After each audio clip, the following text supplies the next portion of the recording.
ബിജെപിയിലേക്ക് പോകും, ഉടൻ ചേരുന്നൊക്കെയാണ് പ്രചാരണം. കുടുംബസമേതമല്ലേ? ഞാൻ പലതവണ അതിൻ്റെ മറുപടി പറഞ്ഞു കഴിഞ്ഞു. ഇതിന് ചോദ്യത്തിന് മറുപടി ഇല്ല.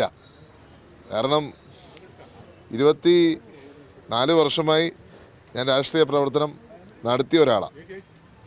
ഈ 24 വർഷത്തിൽ മിക്കവാറും സമയത്ത് എനിക്ക് പോസ്റ്റ് ഉണ്ടായിട്ടില്ല. ഞാനൊന്നും സമ്പാദിച്ചിട്ടുമില്ല.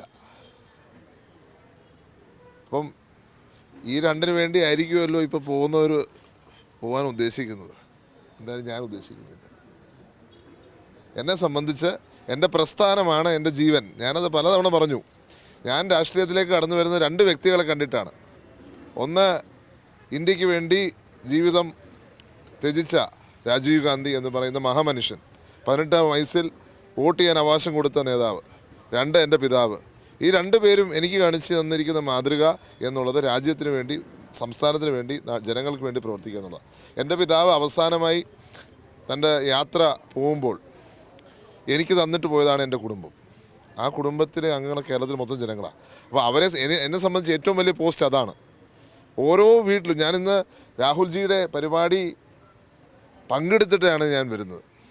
രാഹുൽജിയുടെ പരിപാടി കഴിഞ്ഞ് താഴോട്ടിറങ്ങുമ്പോൾ എനിക്ക് അനങ്ങാൻ പറ്റാത്ത രീതിയിലാണ് എൻ്റെ അടുത്ത് ആൾക്കാർ വന്ന് ഫോട്ടോ എടുക്കുന്നത്. അപ്പോൾ എൻ്റെ പദവി കണ്ടുകൊണ്ടല്ല, എൻ്റെ പിതാവിനെ കൂടെ കണ്ടുകൊണ്ടാണ്. അപ്പോൾ എനിക്കങ്ങനെ ഒരു ഉത്തരവാദിത്വം കേരളത്തിലെ ജനങ്ങളോടുണ്ട്. ഏതൊരു പോസ്റ്റിനെക്കാട്ടിൽ, MLA എന്ന പദവിയെക്കാട്ടിൽ എനിക്ക് കിട്ടിയിരിക്കുന്ന ഏറ്റവും വലിയ അംഗീകാരം കേരളത്തിലെ ജനങ്ങളുടെ സ്നേഹമാണ്, കേരളത്തിലെ കുടുംബത്തിലെ ഓരോരുത്തരുടെയും കുടുംബത്തിലെ അംഗമാണെന്നുള്ളതാണ്.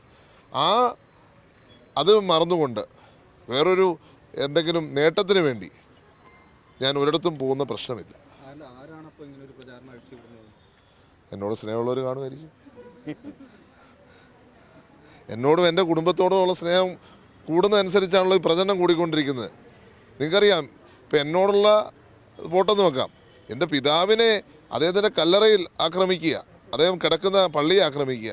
അതിൻ്റെ പ്രധാന പ്രശ്നം പറയുന്നത്, എൻ്റെ അടുത്ത് ആരോ പറഞ്ഞു പിതാവിനെ ശ്രീരാമൻ എന്ന് പറഞ്ഞു എന്നുള്ളതാണ്.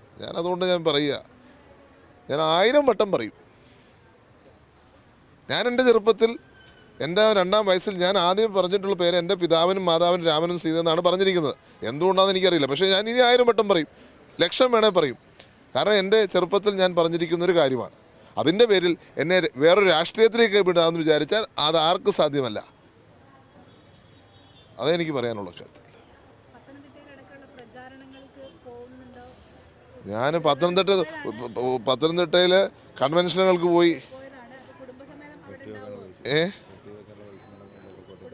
എല്ലാവരും അവിടെ ചെല്ലുന്നുണ്ട്. ഇപ്പം രാഹുൽജിയുടെ കോൺസ്റ്റിറ്റ്യുവൻസിയിൽ ഞാൻ 2-ാമത്തെ പ്രാവശ്യമാണ് ചെല്ലുന്നത്. ആദ്യത്തെ പ്രാവശ്യം കൺവെൻഷനായിരുന്നു. ഇന്ന് എൻ്റെ അടുത്ത് 3 ദിവസം മാറ്റി വെക്കണമെന്ന് ആവശ്യപ്പെട്ടു. ഞാൻ 1 ദിവസം എന്നാലും വീണ്ടും അവിടെ ചെല്ലുന്നു. ഞാൻ നാളെ കാസർഗോഡ് പോകുന്നു. അല്ല, ഇതെല്ലാം കഴിഞ്ഞിട്ടും ഞാൻ BJPയിലോട്ട് പോകാമെന്ന് പറഞ്ഞാൽ എന്ത് പറയാൻ സാധിക്കും? അല്ല, അതിൻ്റെ ഒരു പ്രധാനപ്പെട്ട കാരണം എൻ്റെ മാതാവ് എൻ്റെ ഇലക്ഷന് പോലും ഇറങ്ങിയിട്ടില്ല. എൻ്റെ ഇലക്ഷനായിരുന്നു ഇറങ്ങേണ്ടിയിരുന്നത്. എൻ്റെ ഇലക്ഷന് പോലും അമ്മ ഇറങ്ങിയിട്ടില്ല. അപ്പം ഞാൻ അമ്മയോട് പറഞ്ഞു, അങ്ങനെയാണെങ്കിൽ ഈ ഇലക്ഷൻ അങ്ങ് ഒരുമിച്ച് ഇറങ്ങാം. കാരണം അതല്ലെങ്കിൽ ഇനി അടുത്ത ക്ലാരിഫിക്കേഷൻ അമ്മ പോകുന്നു എന്ന് പറഞ്ഞായിരിക്കും ഞാൻ പറയേണ്ടി വരുന്നത്. അതുകൊണ്ട് ഞാൻ പറഞ്ഞു, നമുക്ക് ഒരുമിച്ച് ഇറങ്ങിക്കഴിഞ്ഞാൽ ഈ ഒരു പിന്നെയും പറഞ്ഞാൽ എന്ത് ചെയ്യാൻ പറ്റും? എന്താ പറയുക, ചങ്കെടുത്ത് കാണിച്ചാലും ചെമ്പരത്തി. അതിപ്പം എൻ്റെ പിതാവിന് തന്നെയായിരുന്നല്ലോ പ്രശ്നം. ഇതേ ഒരേ ചോദ്യം പലതവണ പല തരത്തിൽ ചോദിക്കുന്നു. കാമ്പൊന്നുമില്ല. എല്ലാവർക്കും അറിയാമല്ലോ, സോളാർ നടന്നപ്പോൾ അതിനകത്ത് ഒന്നുമില്ല എന്ന് എല്ലാവർക്കും അറിയാം. പക്ഷേ നിങ്ങൾ ഇതേ ചോദ്യങ്ങൾ എല്ലായിടത്തും ചോദിച്ചത് എത്ര വർഷം? 9 വർഷക്കാലം അദ്ദേഹത്തെ പീഡിപ്പിച്ച് മാനസികമായി തകർത്തു. പക്ഷെ അദ്ദേഹം അങ്ങനെ തകരുന്ന വ്യക്തിയല്ല. അതുകൊണ്ടാണ് CBIയുടെ ഉത്തരവ് അല്ലെങ്കിൽ CBIയുടെ ഡിസിഷൻ ഇതാണെന്ന് അറിഞ്ഞിട്ട് പോലും അത് ഉത്തരവ് വരുന്നവരെ അദ്ദേഹം സമയം കാത്തു പാലിക്കാൻ പറഞ്ഞത്. ആ ഉത്തരവ് വന്നപ്പോൾ എന്നെ സംസാരിക്കാൻ പറ്റാത്ത സാഹചര്യത്തിൽ അതിങ്ങനെ ചൂണ്ടിക്കാണിച്ചതേ ഉള്ളൂ.